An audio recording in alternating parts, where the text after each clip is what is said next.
우리 이소룡은 사실 뭐 건강에 뭐 거의 표본이라 할 정도로 네.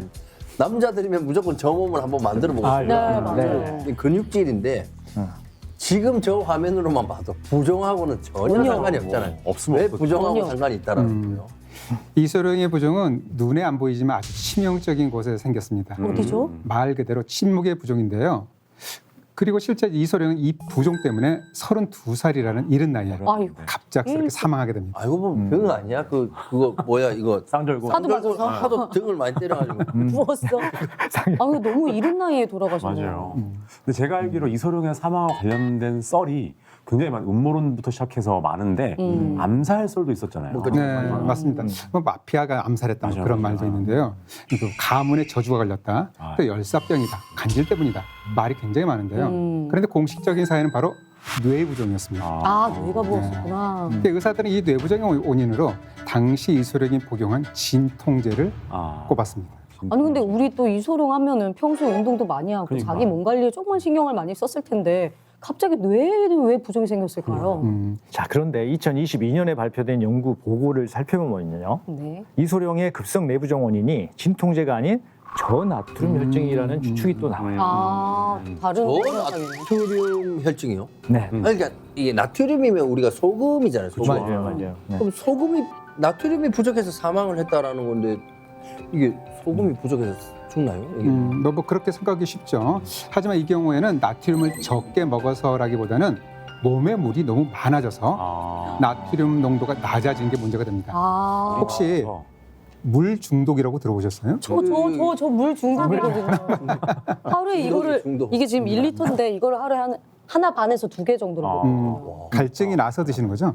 네, 갈증 나서. 그렇죠. 그 경우는 물 중독이 아, 아니고요. 근데 해외 기사에서 몇 번 본 것 같긴 한데 물을 너무 많이 마셔서 사망했다, 맞아. 뭐 물 중독으로 사망했다 이런 이야기 본 것 같아요. 네, 그런 이야기가 있습니다. 근데 물 중독은 짧은 시간에 아주 많은 엄청난 양의 물을 마셔서 우리 혈액의 그 나트륨 농도가 급격하게 낮아지는 저나트륨 상태를 의미합니다. 그러면 물을 너무 많이 마셔서 사망을 했다라는 얘기가 되는데 물 중독이라는 게 사실 우리가 흔히 볼 수 있는 상태는 아닌 거잖아요. 그렇죠. 절대 흔한 일은 아니에요.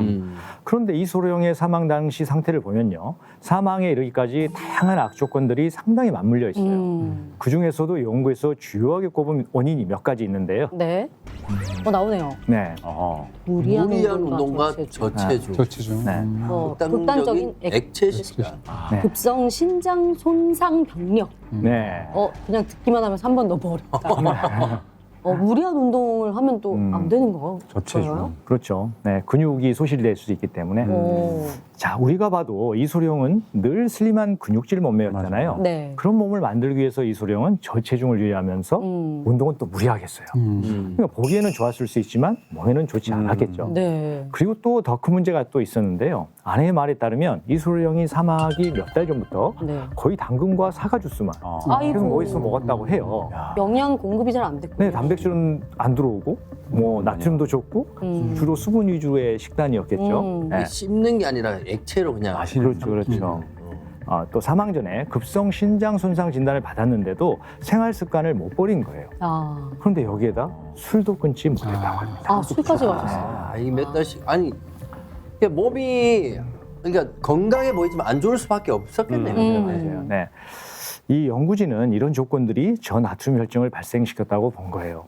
실제로 사망하기 직전에도 이미 내부종의 전조 증상인 두통과 어지럼증을 느꼈다고 하고요. 아, 이때 단순히 두통인 줄 알고 진통제를 먹고 쉬러 들어갔는데 네. 결국 이소룡은 의식을 잃고 다시 깨어나지 못했습니다. 아이고, 진통제로 계속 버텼군요. 네. 아프니까. 네. 또한 이제 당일만이 아니라 이제 사망하기 2달 전부터 이미 화장실에서 쓰러지거나 구토를 하고 아이고. 경련을 하는 증상이 있었다고 하는데요. 그 뒤에 적절한 조치를 이제 취하지 않은 것 같아서 안타깝습니다. 아마도 이제 워낙 젊은 데다가 본인이 건강하다고 생각했기 때문에 대수롭지 않게 생각했을 수도 있었던 것 같아요. 야, 말씀드리니까 너무 무서운 게 32세면 진짜 지금으로 따지면 너무 젊은 뭐 노총각 얘기도 못 들을 나이고 젊은 나이인데 맞아요. 내부종으로 한순간에 그 나이에 사망을 할 수 있다니까 너무 무서운데요. 근데 되게 궁금한 게 또 보통 뇌부종이라는 게 큰 충격 없이 생기기도 하나요? 저는 이제 사고 나면 뇌사. 충격 때문에 탁 생기는 게 뭐 뇌 손상, 뇌부종인 줄 알았거든요. 맞아요. 그러니까 뇌부종의 원인이 되게 다양한데요.